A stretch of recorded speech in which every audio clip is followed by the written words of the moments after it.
नमस्कार दोस्तों, मैं आचार्य वसुधा हार्दिक अभिनंदन करती हूँ आप सभी का आपके अपने यूट्यूब चैनल पर। दोस्तों, आज की वीडियो में आपसे बात करूंगी कि ये आने वाला मार्च का महीना, जी हाँ, इसमें होंगे कुछ विशेष परिवर्तन। शनि जो हर 2.5 साल के बाद अपनी राशि परिवर्तन करते हैं, अब कुंभ राशि से निकलकर प्रवेश करेंगे मीन राशि में। अब मीन राशि में जब शनि का होगा राशि परिवर्तन, तो काफी लोगों की होगी 7.5 की शुरुआत और कुछ की होगी 7.5 समाप्त।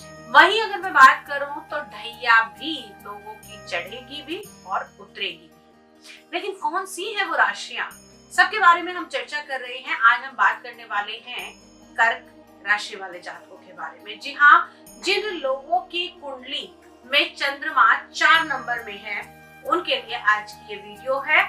और साथ ही साथ दोस्तों, आपको बता दूं कि ये गणना चंद्र राशि के अनुसार की जा रही है।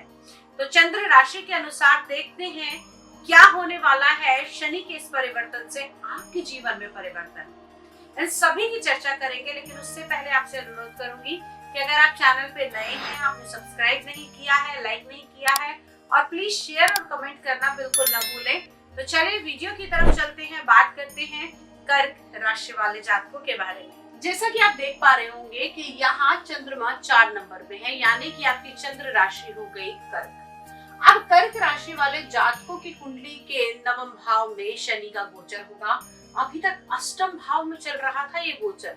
कहीं ना कहीं अगर हम बात करें तो आप लोगों के परेशानियां जो चल रही थी, आप लोगों की दिक्कतें जो चल रही थी, हेल्थ से जुड़ी हुई जो परेशानियां चल रही थी, अब उन सब से आपको राहत मिलेगी।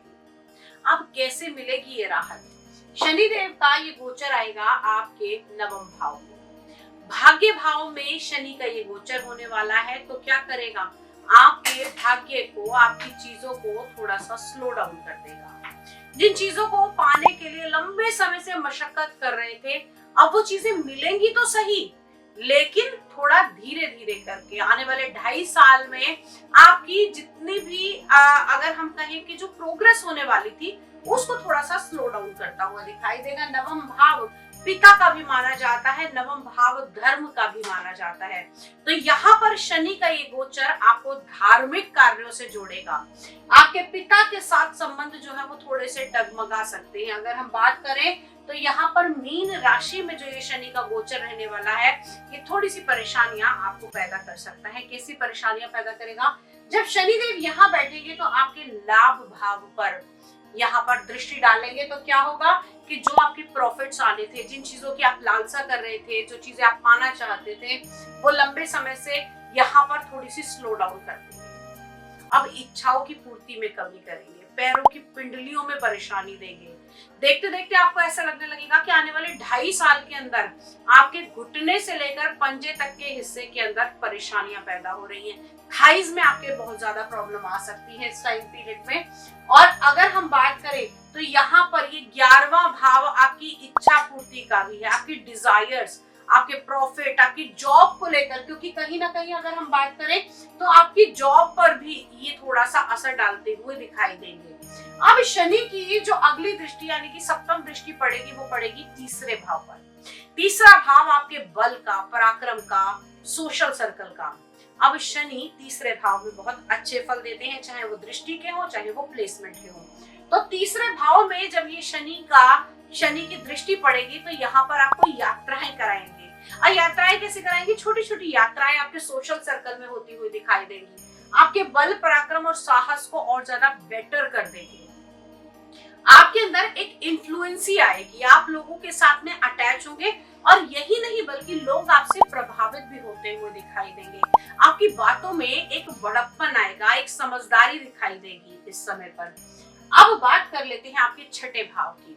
तो जहां तीसरा वहां छठा, दोनों ही भाव के अंदर शनिदेव के अच्छे रिजल्ट मिलते हैं। तो यहाँ पर क्या करेंगे? आपके शत्रुओं पर हावी हो जाएंगे। कोई भी शत्रु कितनी भी कॉन्स्पिरेसी करे, लेकिन आपके ऊपर हावी नहीं हो पाएगा। लेकिन हाँ, ध्यान रखिएगा, गैस्ट्रिक प्रॉब्लम थोड़ी सी यहाँ पर आपको दे सकती हैं, तो रोग को भी ये बढ़ाते हुए दिखाई देंगे। एक्सपेंस उतने ही कीजिएगा जितनी आपकी पॉकेट अलाउ करे। इस समय में बड़ा सट्टा, बड़ी शेयर मार्केट, इनके ऊपर आपको ध्यान नहीं लगाना है, क्योंकि एक टाइम पीरियड में आपको बहुत ज्यादा इन्फ्लुएंस आती हुई दिखाई देगी। वहीं अगर मैं बात करूं तो जब राहु का भी राशि परिवर्तन होगा इसी 2.5 साल के अंदर, तो चीजें और ज्यादा आपकी उलझती हुई दिखाई देगी। राहु केतु भी अपना राशि परिवर्तन करके जब यहाँ आएंगे तब थोड़ी सी परेशानियां आपके लिए पैदा हो जाएगी। तो दोस्तों, शनि की अगर हम इस वीडियो में खाली बात कर रहे हैं तो शनि देव से अगर आपको राहत पानी है इस टाइम पीरियड के दौरान, तो आपको शनि के दान करने चाहिए। क्यों दान करने चाहिए? क्योंकि शनि देव यहाँ आपके अष्टम भाव के, आपके आयु भाव के, आपके मृत्यु भाव के, आपके रिसर्च भाव के स्वामी हैं, जो कि आ रहे हैं आपके भाग्य के भाव में। शनि के दान क्या कर सकते हैं? आप काली उड़द का दान, जी हाँ, काली उड़द की दाल बनवाइए और उसके साथ रोटियां लेकर आप किसी भी दीनहीन को, किसी मजदूर को अगर आप खिलाते हैं तो बहुत अच्छे रिजल्ट मिलेंगे। बहते हुए जल के अंदर आप लोगों को इस समय कोयला जो है प्रवाहित करना चाहिए। अगली चीज, अगर आप कुछ करना चाहते हैं शनि को बहुत अच्छा करने के लिए, तो इस समय में किसी भी अनाथ आश्रम में जाकर आपको डोनेशन करना चाहिए। अब शनि से बचने का एक रामबाण उपाय है आपके पास। इस समय में अगर आप सुंदरकांड का पाठ करते हैं, क्योंकि आपके पंचम भाव के स्वामी मंगल हैं, आपके इष्ट देव मंगल हैं, और यहाँ पर अगर आप अपने इष्ट की पूजा करते हैं, आप मंगल की आराधना करते हैं, तो ये शनि देव के जो इफेक्ट आने वाले हैं उसको थोड़ा सा यहाँ पर स्लो डाउन कर देंगे और उसके फलों को थोड़ा कम कर देंगे। अब इस कर्क राशि वाले जातकों के लिए शनि का ये गोचर थोड़ा लाभकारी कैसे रहेगा? यहाँ पर अगर हम बात करें तो आपके जो मैरिड लाइफ में, आपके रिलेशनशिप में जो परेशानियां पैदा हो रही थी शनि के अष्टम भाव में आने से, ससुराल पक्ष से जो बहुत ज्यादा अनबन चल रही थी, या मैं कहूँ कि अगर आप बहुत ज्यादा किसी रिसर्च के कार्य में लगे थे और आपको सक्सेस नहीं मिल रही थी, तो उसमें अब आपको रिलीफ मिलेगा। आपके किए हुए काम के रिजल्ट्स आपको आते हुए दिखाई देंगे। ओवरऑल दोस्तों, ये केवल और केवल शनि की प्लेसमेंट और शनि की दृष्टियों की गणना है। इसके अलावा राहु, केतु, गुरु, सूर्य, चंद्रमा, बुध और मंगल, ये अन्य ग्रह भी उतना ही प्रभाव डालते हैं हमारी कुंडली में जितना शनिदेव डालते हैं। तो हर ग्रह की दृष्टि और उसका युति संबंध, ये सब निर्धारित करता है कि आने वाले टाइम में आपके जीवन में क्या बदलाव आएंगे। हर व्यक्ति की कुंडली व्यक्तिगत रूप से अलग है, उसकी ग्रह दशा अलग है।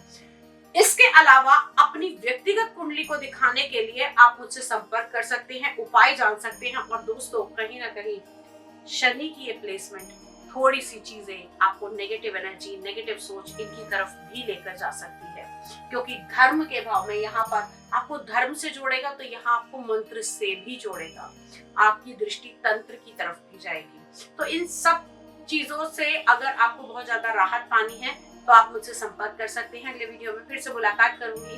तब तक के लिए जय माँ भगवती, जय शनिदेव।